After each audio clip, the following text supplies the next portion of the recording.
Finally మాత్రం మాకైతే కొబ్బరి మట్టలు 2 అయితే మాకు విరిగిపోయినాయి, వచ్చేసే కిందికి. మా తమ్ముళ్ళందరూ ఇక్కడ అయితే ఇగో దీన్ని అయితే నేను నాతో సహా అందరం దీన్ని అయితే గుమ్మానికి అయితే కట్టేసాము.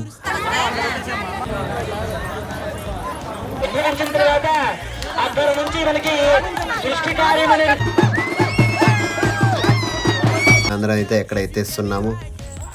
చాలా బరువుగా అయితే ఉండేది, చాలామంది చాలా వెయిట్ అయ్యేసరికి దాన్ని అయితే మొత్తానికి అయితే మేము విగ్రహం అయితే ప్రతిష్టాపించేసాము.